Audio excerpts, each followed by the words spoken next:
First of all यहाँ एक boat की बात की जा रही है, तो हम एक बोट बना लेते हैं।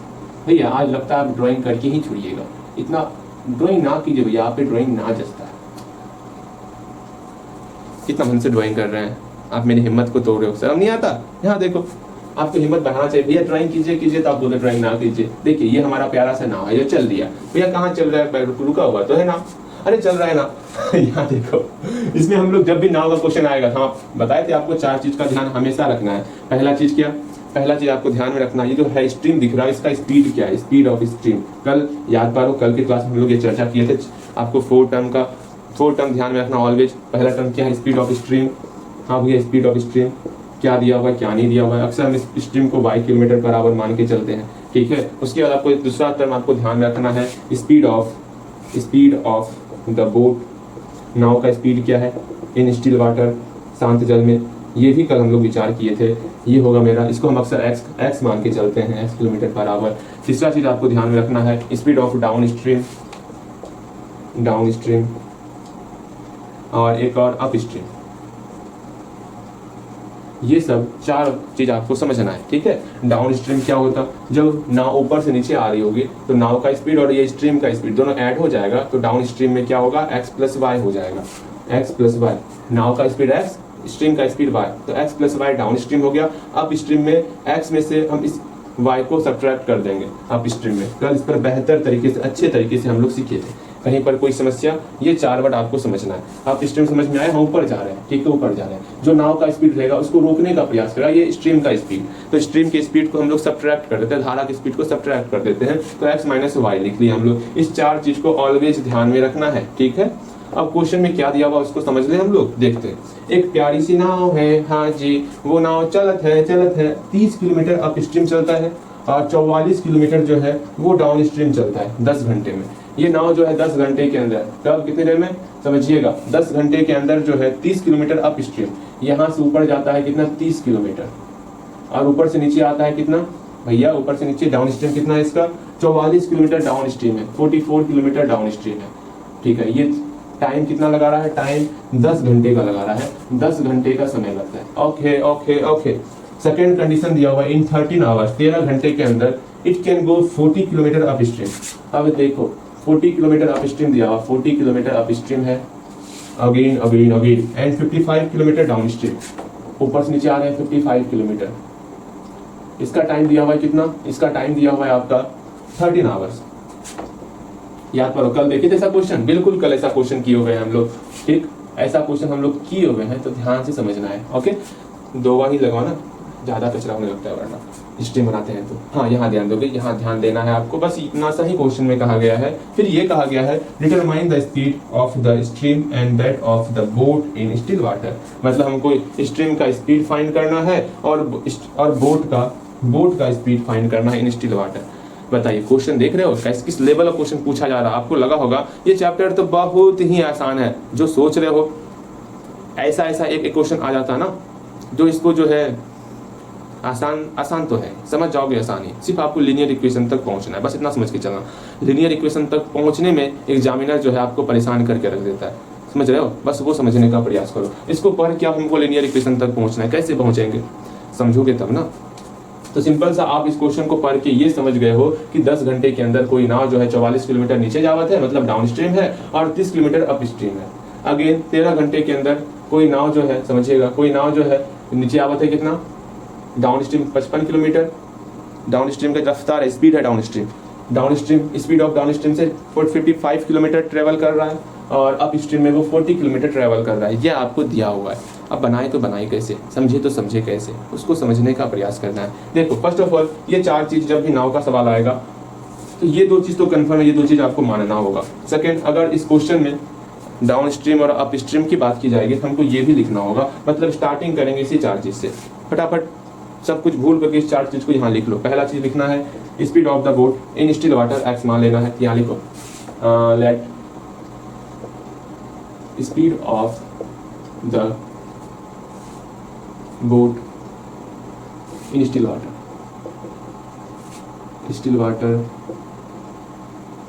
बी, चलिए water equal to x kilometre per hour, and speed of stream ला ला ला ला ला speed of stream equal to y kilometre per hour. Any problem तो पूछियो। अगेन अगेन हम लोग डाउन स्ट्रीम की बात करेंगे, अप स्ट्रीम की बात करेंगे, ठीक है। तो therefore speed of down stream और अप स्ट्रीम की बात करेंगे। बताइएगा डाउन स्ट्रीम का स्पीड कितना होगा भैया। डाउन स्ट्रीम के लिए स्पीड मेरा x plus y kilometre per hour होगा। नीचे आ रहे हैं तो नाव का स्पीड और स्ट्रीम का स्पीड दोनों ऐड कर देंगे। अगर आप स्ट्रीम की बात करेंगे तो x minus y kilometre per hour, x minus y kilometre per hour. तो दिमाग को पूरा शांत रखना है, ठीक है। चलिए यहाँ ध्यान दीजिएगा।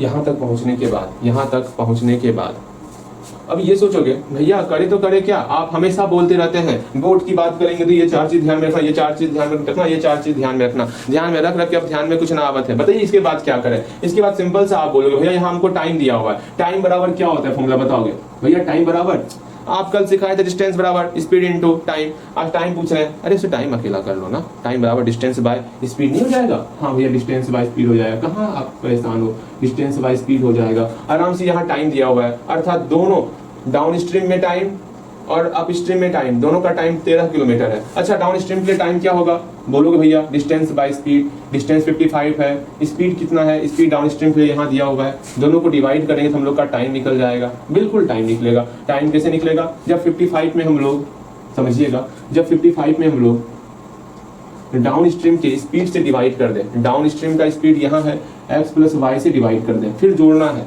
अप स्ट्रीम का स्पीड। अप स्ट्रीम को देखो, सारा ध्यान अप स्ट्रीम के ऊपर लाओ। अप स्ट्रीम का डिस्टेंस कितना दिया हुआ, अप स्ट्रीम का डिस्टेंस 40 किलोमीटर दिया हुआ। अप स्ट्रीम का स्पीड कितना है x माइनस वाई, दोनों को ऐड करेंगे तो हम लोग का 13 पूरा जाएगा। इसको समझना है आपको, बस यहीं से आप बना लोगे इस क्वेश्चन को, ठीक है। समझिएगा अकॉर्डिंग टू क्वेश्चन, अगर समझ में नहीं आया तो पूछना है अकॉर्डिंग टू क्वेश्चन। ध्यान से समझो, फिर से मैं समझा रहा हूँ। डाउन स्ट्रीम के लिए फर्स्ट ऑफ ऑल आप डाउन स्ट्रीम के लिए टाइम निकालोगे तो बोलोगे भैया डाउन स्ट्रीम के कंडीशन में टाइम क्या होगा, तो टाइम बराबर डिस्टेंस बाय स्पीड होता है। तो डाउन स्ट्रीम के लिए डिस्टेंस क्या है 55, तो 55 डिस्टेंस हो गया। इस डिस्टेंस में हम लोग स्पीड से डिवाइड करेंगे तो डाउन स्ट्रीम का स्पीड कितना दिया हुआ भैया जी x प्लस वाई दिया हुआ, तो x प्लस वाई से डिवाइड कर दिए, तो ये डाउन स्ट्रीम के लिए टाइम निकल गया। अगेन अप स्ट्रीम के लिए टाइम निकालना है तो डिस्टेंस में 40 है डिस्टेंस में हम लोग इसके स्पीड से डिवाइड करेंगे। अप स्ट्रीम का स्पीड दिया हुआ x माइनस वाई, डिवाइड कर दिए, टोटल टाइम हम लोग का 13 निकल गया। ये पहला इक्वेशन निकल चुका है। सेकेंड इक्वेशन सॉल्व करना, सेकेंड इक्वेशन को सॉल्व करेंगे। सेकेंड इक्वेशन क्या है, तो ये सेकेंड कंडीशन क्या है वो समझो। सेकेंड कंडीशन कहा गया कि जब हम लोग डाउन स्ट्रीम, यहाँ देखो डाउन स्ट्रीम का कंडीशन देखो, डाउन स्ट्रीम में 44 किलोमीटर जा रहा है। अच्छा भैया 44 किलोमीटर, इसमें 44 किलोमीटर में इसके स्पीड से डिवाइड करेंगे।